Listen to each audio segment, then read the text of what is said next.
Magandang hapon mga ka-happy hour. Narito ang mga balita para sa MBC TV Network News Update 5 PM edition.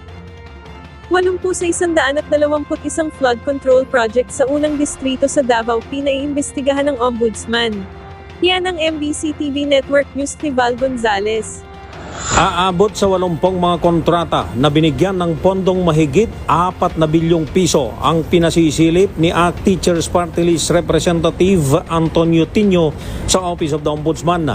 Ngayong araw ay nagtungo sa anti-graft body si Congressman Tino para hilingin kay Ombudsman Boying Rimulya na isama sa kanilang nagpapatuloy na investigasyon ang mga proyekto sa distrito ng anak ni dating Pangulong Duterte na si Davao City Representative Paulo Pulong Duterte.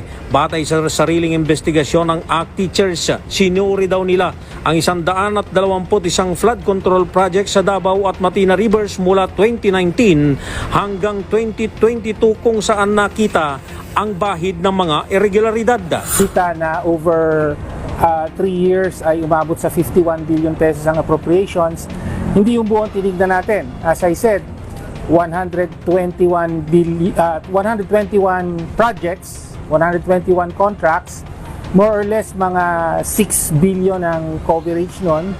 Tapos out of that, 80 yung sabi natin dapat mas imbestigahan dahil may mga red flag, may mga marka ng anomalya ang mga ito.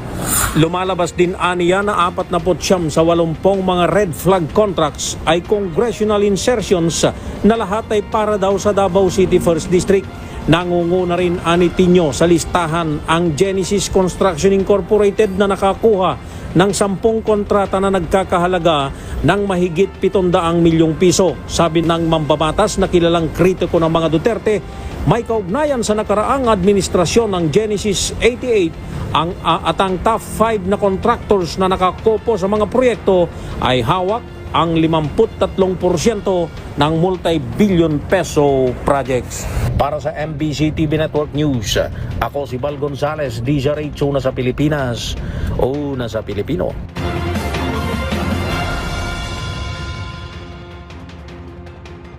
Samantala, sa Metro Manila ngayon, QC Solan isinusulong ang dagdag sahod para sa mga guro ay plantila para sa volunteer teachers. Kasabay ng paghahanda ng bansa para sa pagbubukas ng panibagong school year, isinusulong ni Quezon City 5th District Representative PM Vargas ang isang legislative package na naglalayong iangat ang antas ng pamumuhay ng mga guro.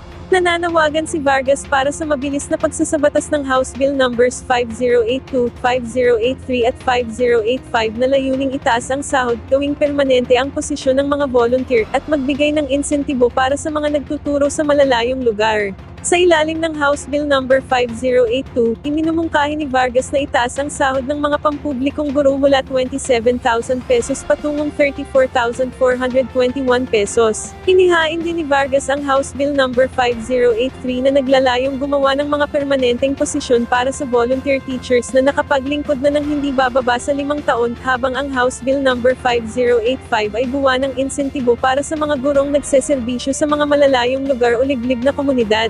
Binigyang diin ni Vargas na kapag ang mga guro ay iginagalang at inaalagaan, tumataas ang kalidad ng edukasyon. Ating alamin ang mga latest update mamayang alas 5:30 ng hapon sa programang Metro Manila Ngayon, Afternoon Edition.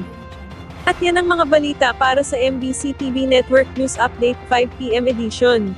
Samahan ninyo kami bukas mula alas 9 ng umaga hanggang alas 5 ng hapon.